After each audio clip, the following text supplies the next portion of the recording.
Christian channel వీక్షకులందరికీ మన ప్రభు అయిన యేసుక్రీస్తు నామంలో శుభాభివందనాలు తెలియజేస్తున్నానండి. సో ఈ వీడియోలో నేను ఒక ఇంపార్టెంట్ విషయం చెప్పాలనుకుంటున్నాను. సో ఈ మధ్య 2 తెలుగు రాష్ట్రాల్లో హైందవ మతస్థుల యొక్క గుడుల మీద దాడులు జరుగుతున్నాయి కదండి. సో ఈ గుడులు దాడుల వెనకాల క్రైస్తవులు, ముస్లిమ్స్ ఉన్నారని ఆ యొక్క హైందవ మతస్థులు అపోహపడుతున్నారండి. సో ఈ విషయం మీదే మాట్లాడదామని నేను వీడియో తీయడం జరిగిందండి. ఇందాకే ఒక న్యూస్ చూసానమాట. సో హైదరాబాద్‌లో ఉన్న ఆ యొక్క షాద్ నగర్‌లో ఒక హైందవ మతస్థుల యొక్క టెంపుల్‌లో వాళ్ళ యొక్క విగ్రహాల్ని ఎవరో ముస్లిమ్స్ వచ్చి పట్టుకెళ్ళిపోయారని వాళ్ళు ఆరోపణలు చేస్తున్నారండి. సో వాళ్ళు ఆరోపణలు చేయటం అనేది జరిగిందన్నమాట. సో అక్కడున్న ముస్లిం సహోదరులు బాధపడుతున్నారండి. మీకేమైనా ఎవిడెన్స్ ఉందా? మీరు ఏ విధంగా మా మీద ఆరోపణలు చేస్తున్నారని వాళ్ళు బాధపడుతున్నారన్నమాట. సో దాని మీద పోలీస్ ఇన్వెస్టిగేషన్ జరుగుతది. ఖచ్చితంగా దాని వెనకాల ఎవరున్నారో పోలీసులు ఆ యొక్క దర్యాప్తులో కనుక్కుంటారండి. ఎవరైతే మత కల్లోలాలు సృష్టిస్తారో వాళ్ళు ఎవరైనా పోలీసులు విడిచిపెట్టరండి. వాళ్ళని శిక్షిస్తారు. అర్థమవుతుంది కదండీ. సో ఈ న్యూస్ అనేది జరిగిందన్నమాట. ఈ న్యూస్ జరగడం వల్ల నేను ఈ వీడియో అనేది తీయాల్సిన అవసరం అయిందండి. అర్థమవుతుంది కదండీ. సో గతంలో చాలా హైందవ మతస్థుల గుళ్ళ మీద దాడులు జరిగినాయండి. గతంలో మనం చూసుకున్నాం. చిత్తూరులో జరిగింది, వైజాగ్‌లో జరిగింది, అదేవిధంగా శంషాబాద్‌లో జరిగింది.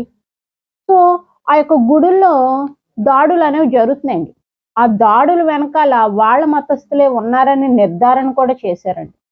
వాళ్ళ మతస్థులే ఉన్నారని నిర్ధారణ చేశారన్నమాట. సో చిత్తూరులో ఒక హైందవ మతస్థులు దేవాలయంలో బాంబు పెట్టారు కదండీ. సో ఆ యొక్క బాంబు పెట్టిన తర్వాత పోలీసులు దర్యాప్తు చేసి ఏం చెప్పారండి? వాళ్ళ మతంలోనే ఒక పూజారి వేరే గుడికి సంబంధించిన పూజారి కానుకను దొంగతనం చేద్దామని బాంబు పెట్టారు అని తేల్చేశారండి. సో ఈ చిత్తూరు హైందవ మతస్థుల దేవాలయంపై జరిగిన ఈ యొక్క దాడిలో క్రైస్తవులు గాని, ముస్లిమ్స్ గాని లేరని నిర్ధారించేశారండి.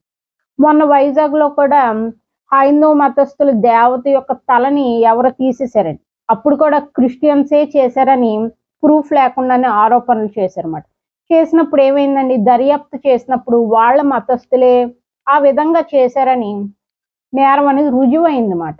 ఇంకానండి చాలా చూసుకుంటే వాళ్ళ మతస్థులే ఆ యొక్క అల్లర్లో ఇన్వాల్వ్ అవుతున్నారండి. ఆ యొక్క అల్లర్లో ఇన్వాల్వ్ అయ్యి మత కల్లోలాలు సృష్టించాలని ఏం చేస్తున్నారు? క్రైస్తవుల మీద, ముస్లిమ్స్ మీద పెట్టేస్తున్నారండి. ఈ మధ్య గుడుల్లో కూడా సీసీ క్యామ్స్ పెడుతున్నారండి.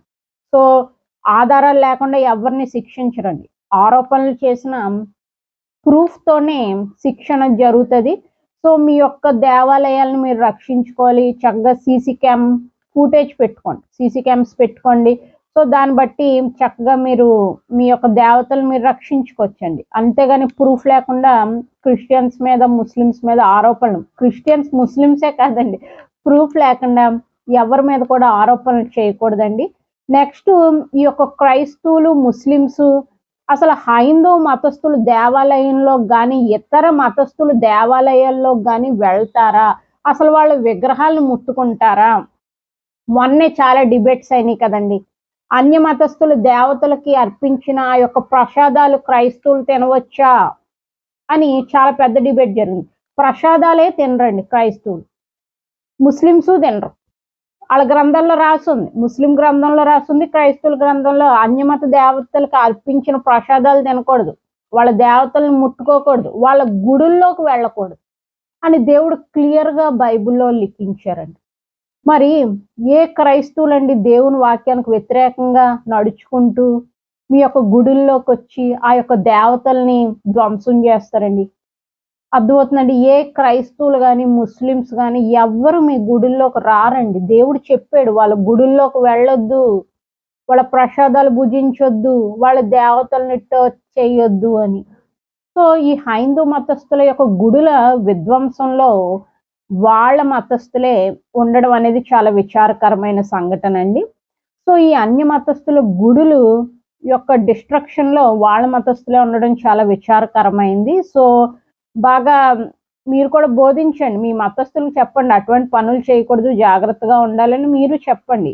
ఓకేనండి. సో సో ఈ వీడియో కంక్లూషన్ ఏంటో మనం తెలుసుకుందామండి. సో క్రైస్తవులు కానీ ముస్లిమ్స్ కానీ అన్యమత దేవతలకు పెట్టిన ఆ యొక్క ప్రసాదాన్ని ముట్టుకోకూడదు, ఆ దేవతలను ముట్టుకోకూడదు, అదేవిధంగా వాళ్ళ గుడుల్లో కూడా వెళ్ళకూడదని దేవుడు క్లియర్గా లిఖించారు. సో ఎవ్వరు కూడా వెళ్ళరు. ఒకవేళ వెళ్తే వాళ్ళ దేవుని వాక్యానికి వ్యతిరేకంగా నడుచుకున్న వాళ్ళు క్రైస్తవులు కాదు, అదేవిధంగా ముస్లిం సహోదరులు కూడా కాదండి. ఓకేనండి. సో ఈ వీడియో కంక్లూషన్ ఇంతేనండి.